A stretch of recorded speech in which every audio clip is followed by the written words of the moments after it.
This is Let Us Interrupt You, episode 92, here on Wednesday, November 2nd, 2022. I am Joseph Oliver. Want to apologize for not having the episode on this past week. It was due to some Wi-Fi issues, some modem issues at my home, so I could not do the show live from my house on Monday or Tuesday.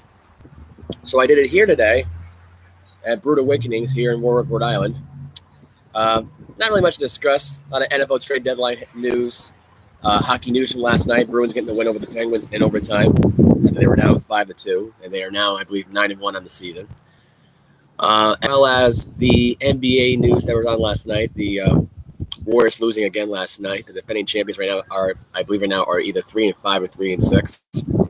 I have to double check my record there, but I'm pretty sure that's the record for the season start right now for them. I was going to cover some NFL news, some scores and highlights from the games that were on Sunday, but there's no point now because it's already Wednesday. I think I would have covered that on Tuesday had the Wi-Fi modem not failed in my house.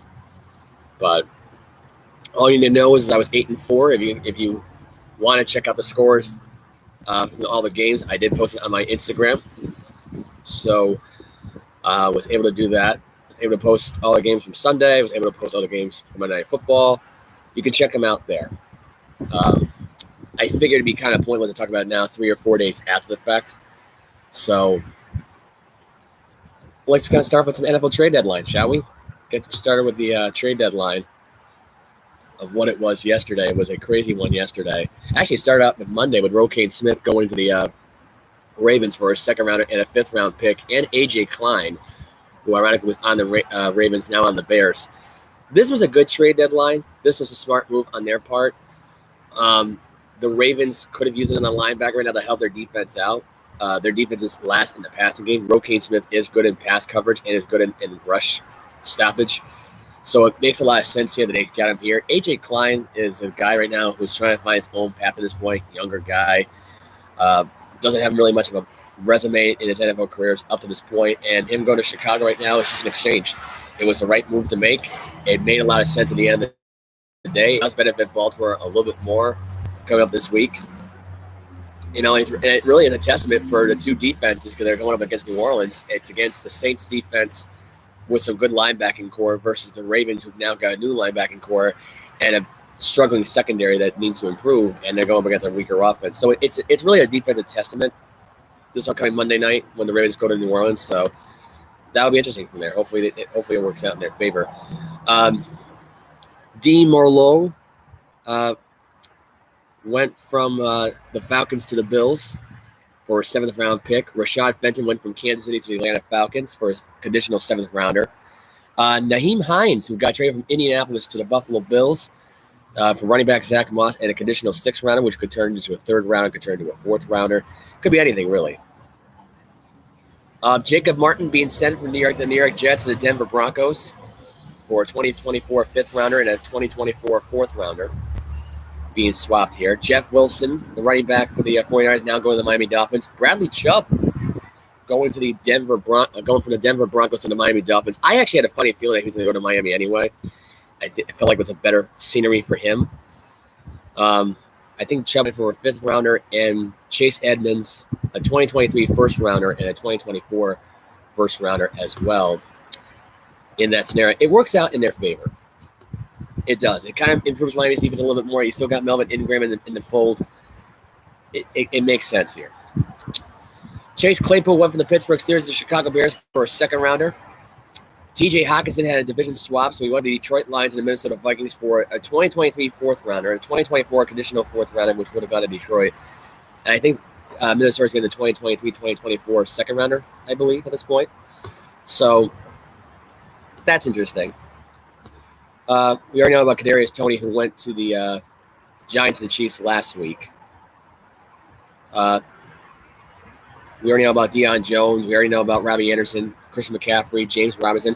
But you don't know about Calvin Ridley, who went from the Atlanta Falcons to the Jacksonville Jaguars. So the Jaguars now will have another wide receiver next season because Calvin Ridley is still suspended from the gambling that he did throughout the 2021 season, which I don't know why he couldn't do both, play football and gamble.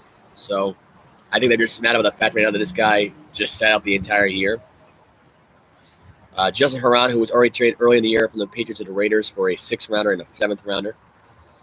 I think the Raiders got the 7th round pick, and the Patriots got the 6th rounder. If I had to say who won the trade deadline here, if I had to put a number on right now of like who in this trade deadline won, I would say right now it would have to come down to the Miami Dolphins. I mean, the Dolphins got the running back, another second running back at this point that could fill the fold here. He's reunited with his best buddy from Rasheem Morrison, who used to be with the 49ers. And you got the Dolphins offense that's starting to grow, and you add in Bradley Chubb, a really good linebacker in there, a good outside linebacker. It makes sense here. Oh, I almost forgot about William Jackson III. Trade from the Washington Commanders to the Steelers they got a 7th rounder and him for a 2024 6th rounder.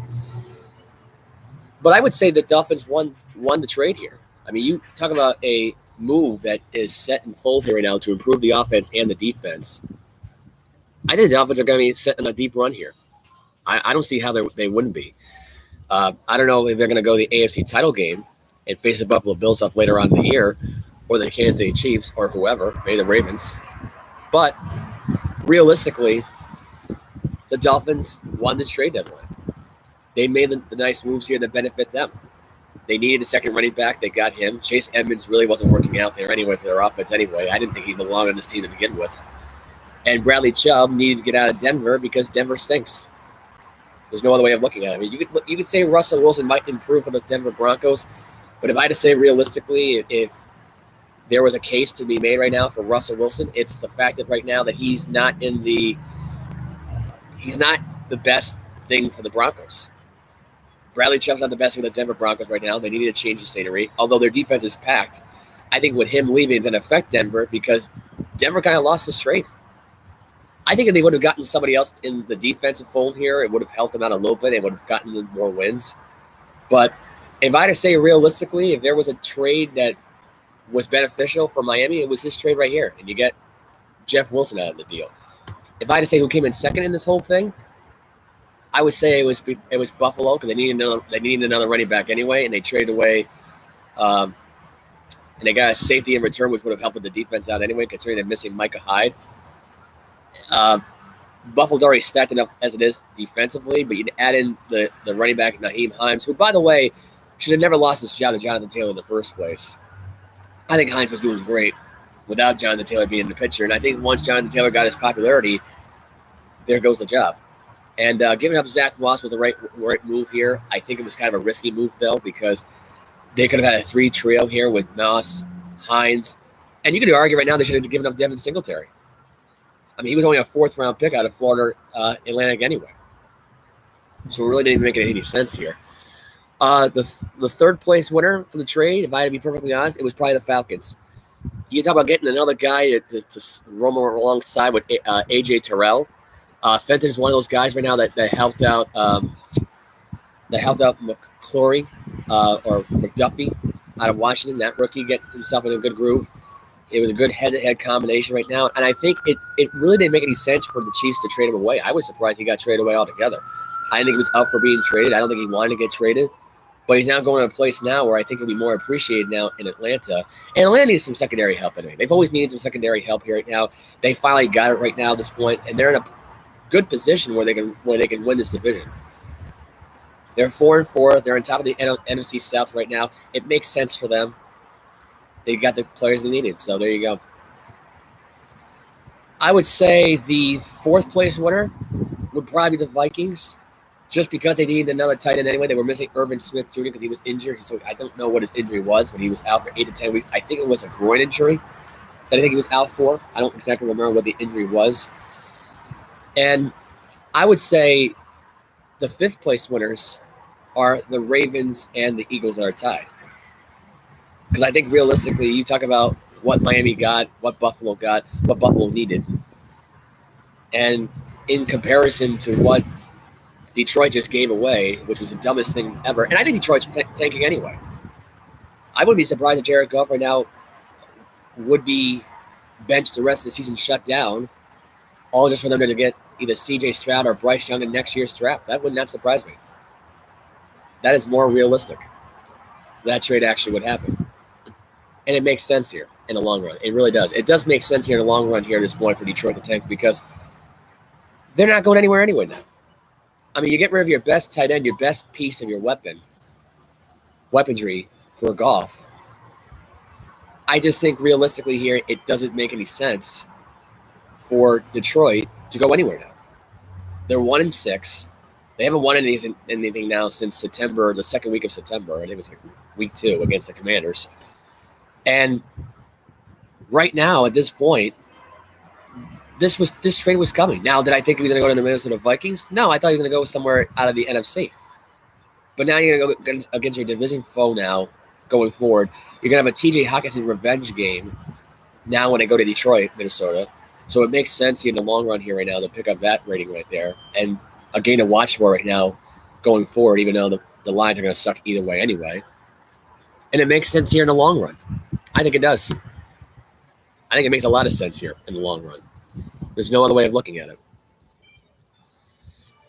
And I think the trade here, the least interesting trade out of this whole thing, the least appetizing, wide receiver Calvin Ridley. You got a guy now who basically missed, technically, 2 seasons of football. And you're going to go back next year with Jacksonville, which we don't even know if this guy will still be around. Is he going to stay in Jacksonville? Will he be a free agent? I mean, this trade to me, I think, was the least trade that made a lot of sense here. And what they got back for Atlanta, I thought was kind of dumb. You could have got a 3rd or 4th rounder here. I mean, the conditional 4th round might be a 2nd rounder in this whole thing, so it might be a good positive thing coming out of this for Atlanta. And I'm surprised Atlanta didn't even try to fight for him to keep him on the team. You talk about a guy that couldn't use, or a guy that could try to get unsuspended. I mean, they could have done a lot of things. But it is what it is. The Falcons got a great defensive back out of it. The reason I think they won the trade here is because they didn't really need anybody else on offense. It seems like now they're content right now without Calvin Ridley the rest of the way to win the NFC South, because the NFC South right now is a joke. And yes, they got Tom Brady in the division, but that whole division as a whole is a joke. There's no other way of looking at it. And I'm not sure what it is with that division and why it's so bad, why it is the way it is. But as far as what a division would look like, as far as what a team looks like on paper, this Falcon team this year was Tanksville. This team could have tanked this year, could have tried to get a quarterback next year, could have gotten more weapons for the upcoming quarterback if they got any. But then again, you got Desmond Ridder, and they realize we have this quarterback that's sitting on the bench right now that is trying to learn from a game managing quarterback, which is going to, the same thing that end up happening to Desmond Ridder anyway. He's not going to amount to anything on this Atlanta Falcon team. They don't take him seriously as a throwing yard quarterback, is what it seems like to me, because I was surprised they still have this guy around. And the fact they still have Marcus Mariota around, give Arthur Smith some credit. This is a coach right now that really didn't even have anything going on in his future. He really wasn't going to be the fold here that solidified the Falcons season. He was a coach that was basically on his way out. And now the team's 4-4 on top of the NFC South right now. It's not by luck they're on top of their division. In fact, they should be right now 5-3 right now on top of the division right now, because they should have beaten the Tampa Bay Buccaneers. I almost said the New England Patriots. But you get the idea. You get the gist of it right now at this point. And realistically, if you think about it, you could have kept Matt Ryan around. Matt Ryan, I don't think, is really the problem on that team. And I think trading him away was an excuse to get rid of Arthur Smith. Otherwise, Arthur Smith would have been fired. And Matt Ryan would still be there. Would the Falcons be in first place right now? Maybe. If this is how Tampa Bay was going to look, I would say you could argue right now the Atlanta Falcons could have had the best record in football with Matt Ryan at quarterback. I'm just saying. That could be more realistic. Anywho, so we got that out of the way. We got the NBA news we got to talk about right now. Steve Nash was fired as of yesterday and replaced by Ime Udoka, who was suspended for the entire season from the Celtics for his inappropriate actions right now with a female employee of the Celtics. And now the guy who has now been replaced by Joe Mazzulla is now possibly could be coaching by the end of today for the Brooklyn Nets, who are now 2-5. I knew this was coming. I didn't think this would come as quickly as it did. I think, KD was reportedly shocked by Nash's exit despite the rocky start. And sources are saying right now that they are finishing the deal by as of today. Which, to that I say, it's kind of ridiculous because I don't think this guy should have lost his job. I think Steve Nash could have given another chance. This is a guy, despite the fact that you had Kyrie Irving, who just didn't want to work, didn't want to play basketball. You could argue right now is probably the reason why the guy got fired anyway. And really, if you think about it, it's not like Irving and Nash quit on Nash. And I'm surprised Nash was even fired to begin with. I think KD was shocked by the departure. I think this had Kyrie Irving written all over it. I think he knew about the whole Ime Udoka situation about him being, which who wouldn't know? And he probably figured, I want this guy to be my head coach. Because they've had a good previous relationship within the Olympics with working with Greg Popovich's assistant. I think Popovich at the time was the Olympic head coach. So it made a lot of sense here for that to go through. But ask yourself this question. Is Ime Udoka the guy who's going to turn around the Brooklyn Nets season? And if he is, are they right now going to the NBA Finals? I don't know. You know, I kind of look at it. I'm thinking to myself right now, you look at Joe Mazzulla. Joe Mazzulla is exactly like Ime Udoka. There's no other way of looking at the head coach comparison at this point. If it had to come down to the playoffs right now and Ime Udoka's coaching this team right now, and Brooklyn right now, let's say, finish off with as a 5th seed or a 6th seed, I think Ime Udoka and the Nets would be swept again. Because you faced the Brooklyn Nets at their best, if you're the Celtics, and you swept them. The coaching had nothing to do with it.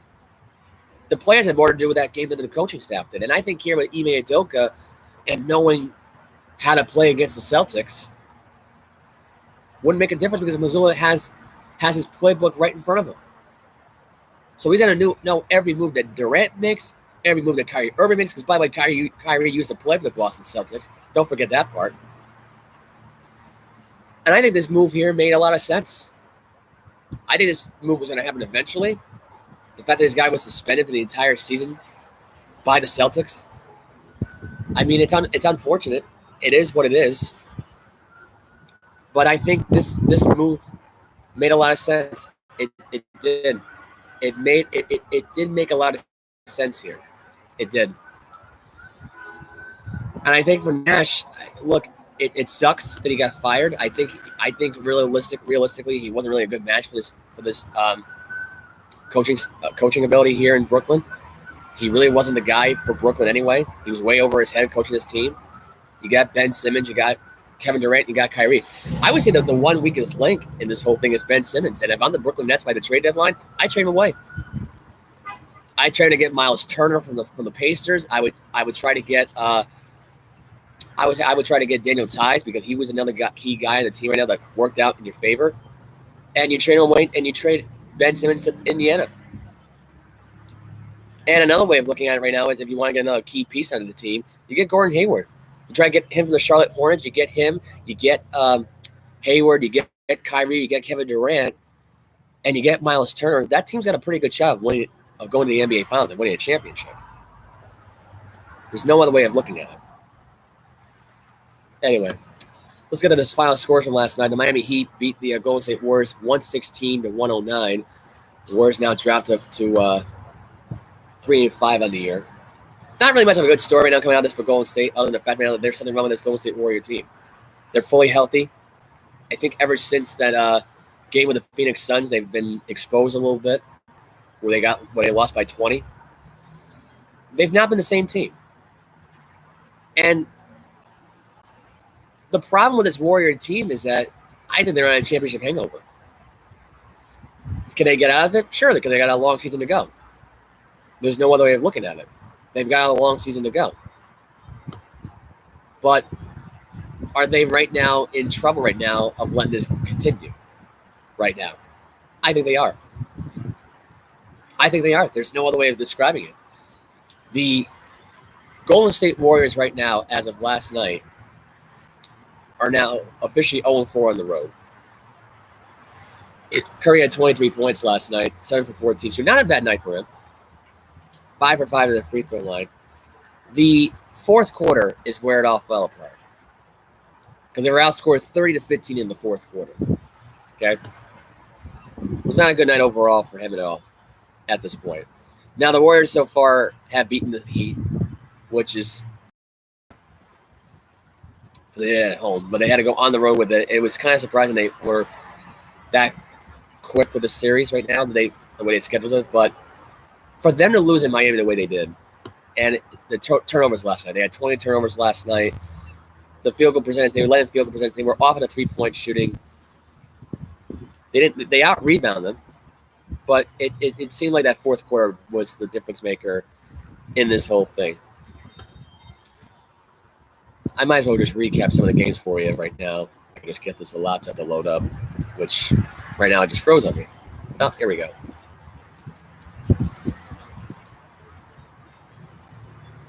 I don't know what the heck's going on my laptop today. My laptop's been acting a little funky lately. I don't know if it's just the it's not the Wi-Fi. It's definitely the webpage for ESPN.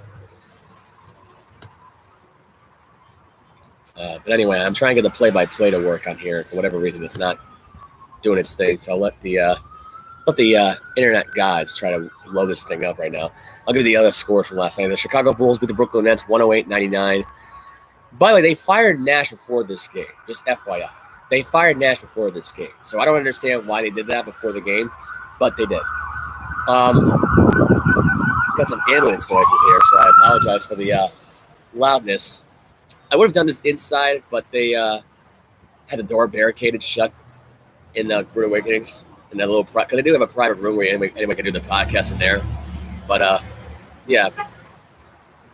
Let's get started with this one right now. Curry makes a 3-point shot with Andrew Wiggins with the assist.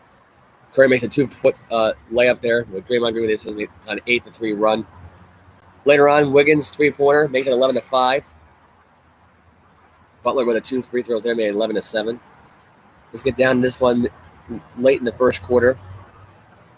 Marcus Stretz gets a 3-point shot, nothing but net. Makes it 21-20. Heat are down by 1. And the Heat do it again one more time. Duncan Robinson for 3. Makes it 23-21.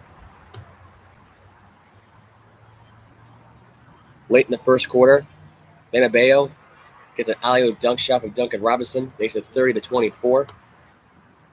And at the end of the first quarter they scored 33 points in the first quarter. Second quarter,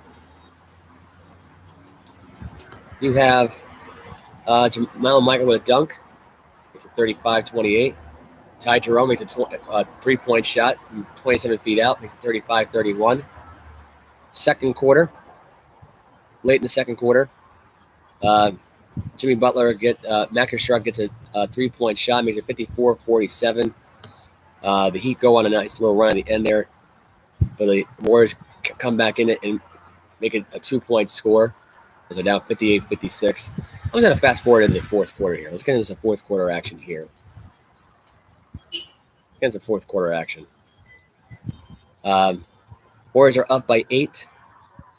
Kyle Lowry with a 3-point shot. Marcus Stretz one more time. Why not? Ty Jerome makes a 3-point, 25-foot shot. Jordan Poole with a 3-pointer of his own. Warriors are up by 8.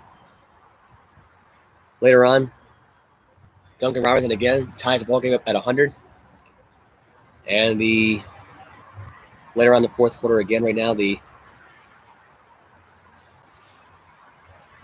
got the Heat again running away with it. Jimmy Butler makes a 17 jump shot, puts the game away with 9.5 to go. Miami Heat get the win, 116-109. And that's that. So I wanted to get that game out of the way. This game was more worthy to talk about here right now. Something a little bit in the way right now. I kind of keep shifting the laptop here. But yeah, that's that. The Suns over the Timberwolves 116-107 as of last night. The Thunder beat the Magic 116-108 last night. So I got those NBA scores out of the way. I may as well give you the highlights right now for the World Series.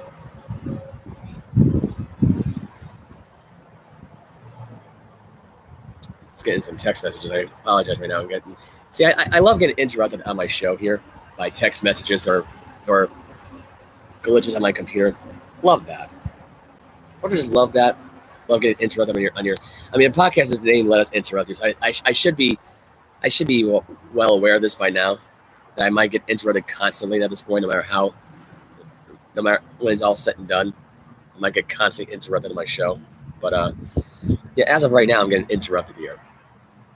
By the way, for all those of you who didn't know, yesterday was my birthday. So I'm now 26 years old. Want to get that out of the way. But might as well give you some baseball news from last night. The Philadelphia Phillies got the win last night. They're now up 2-1 in their series. They got a 7-0 win over the Houston Astros as they shut out the Astros at home. This was a hell of a World Series start so far. Bryce Harper had a 2-run shot. John Bohm had a solo shot in the bottom of the second. Marsh had a solo homer to the right field. Made it 4-0. Kyle Schwarber had a homer, and Ryan Hoskins got a homer. So it made it 7-0. That was their score there. The Astros could not do anything in this game last night. Altuve went 0 for 4. Pena went 1 for 3. Alvarez went 0 for 4. Bergman went 0 for 3. Tucker went 0 for 4. Guerrero went 1 for 4, and Hensley went 1 for 3 as well. I gotta apologize here. I may have to move this laptop just a little bit closer. There we go. Because right now the sun's trying to peek in right now at this point, so as I'm doing this location from outside, it's kind of hard to see myself talk. But the Philadelphia Phillies last night, that were on the money last night, they were hitting homers left and right. Harper and if I had to make a prediction right now for Harper and Hoskins, they may be co-MVPs when they win this World Series. These two guys right here are the sole reason why this Philadelphia Philly offense attack right now is happening. That and Schwarber. That's probably a big three right now. Schwarber, Hoskins, and Harper. And if Philadelphia wins this World Series, there's going to be a lot of question right now. Can they repeat? Are they for real? I think they are. I don't see why they wouldn't be for real here in this case. It does make sense here that Philadelphia Phillies do get the win here. I think they should get the win. They're on the warpath right now of winning the World Series championship, the first one they've had to win in 14 years. So it makes sense here. They got the roster they wanted now at this point. And you could have argued a long time ago, if you would have put this team together a long time ago, back in like 2012 or 2013, this team would have won a World Series a long time ago at that point. Why it took this long to get Bryce Harper on the team, I have no idea. Why it took this long to get Kyle Schwarber on the team, again, I have no idea. But they're on the team now. I would say they're about 2 wins away from winning this series. So it does make things interesting. Anyway, we'll see. We'll see what happens now going forward with that. But yeah, it seems like now we're going to get a lot of intrigue in this World Series going forward in the next couple of days here. Let's get into NHL highlights. I'll give you the scores from last night, then I'll just sign off here. The Golden Knights beat the Capitals in overtime last night, 3-2. The Bruins beat the Penguins last night in overtime, 6-5. They were down 5-2 as of yesterday in this game. Lindholm got the game-winning overtime win. Taylor Hall got the game-tying decision. And Crosby got the first goal to start the period out. Coyle got the goal. Lunko got a goal.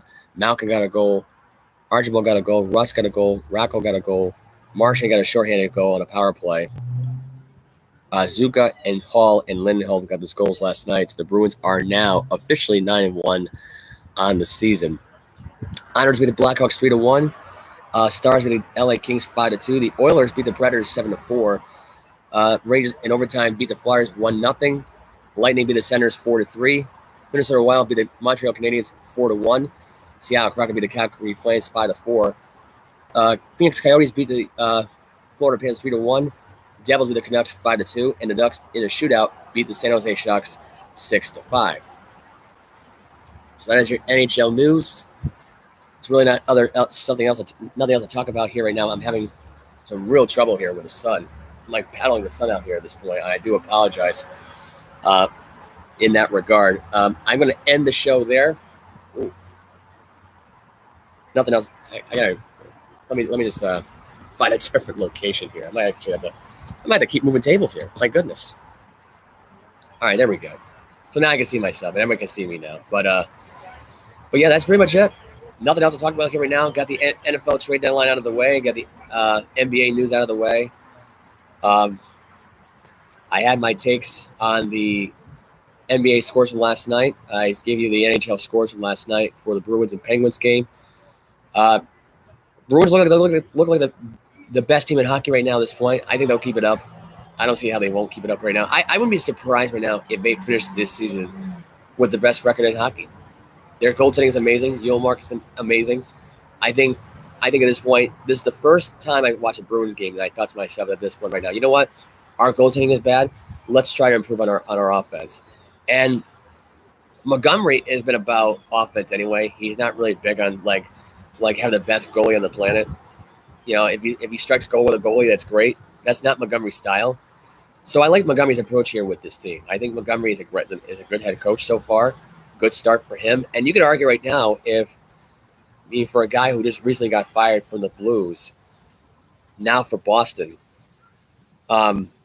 he could be the head coach of the year possibly right now for the Boston Bruins this year. First year on the job. They got the best record in hockey so far.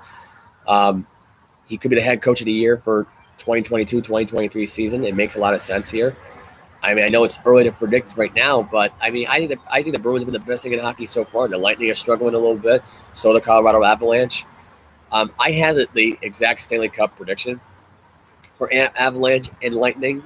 I don't know. I think Mike had the Bruins, I think, but he's been MIA with this whole sports thing. The only thing sports he focuses on really is basketball and football, which I can give credit for. They're the most two popular sports in the world. But you also got hockey in there, which is probably arguably the third popular sport, and you got baseball, which is like the fourth. Soccer, you can forget. I mean, it's fifth. You know, they can advertise for the FIFA World Cup all they want. The reality is, it's not that popular. But if I may make a prediction right now for the hockey gods here, for hockey prediction mode, is that Montgomery gets a head coaching gig for the year. I think the MVP for the league itself will probably be with somebody within Tampa Bay or Colorado. And I think the Bruins might end up going to the Stanley Cup this year, but who are they going to face? I say they face somebody that hasn't really been there in a while. You know, I'm not talking Colorado. I mean, I'm not talking Colorado Avalanche at this point. I don't think the Avalanche are in that conversation, but it might be Edmonton. This might be an Edmonton Oilers Boston Bruins Stanley Cup final prediction that I'm sticking with right now at this point. I know it's early to say. The season just started a few weeks ago. But I can tell you right now, single-handedly, with full confidence, that the Boston Bruins might be Stanley Cup final projected to go to the Cup this year. I think they're the team that's going to go to the Stanley Cup this year and make something happen. So we'll see. But yeah, I'm going to sign off here. I'll probably be most likely back here on Saturday here at Brewed Awakenings. I think I will be in the room over there. I think we're just going to cover NFL stuff. College football stuff is going to be covered again. If I have anything else to talk about later on in the week, if anything else majorly happens, I will talk about it on my show. You can follow us on Instagram, Snapchat, Facebook. Facebook is where I do my posting of the show mainly. So I have the link. So I do have the link for it. But yeah, I will be here again on Saturday most likely. This was a weird schedule this week. I actually took a day out of work to do this podcast. So I figured I needed a mental health day. I had a rough day of it yesterday, my birthday. I actually worked. This was actually, by the way, the first time I worked on my birthday. Think about that for a minute. So that'll be a thing I'll never do ever again. If it's my birthday next year, I will never work on my birthday again. Unless it's something broadcasting. Then I'll do that. But if it's EB related, not going to bother. But yeah, you can follow Mike on his Snapchat, his Facebook, his Instagram. You know the drill at this point. I've given the social media thing so many times. We'll give it again on Saturday. But I'm just going to sign off here real quickly right now because the sun is kicking my ass right now. And I'll see you all again real soon. See you Saturday. Bye.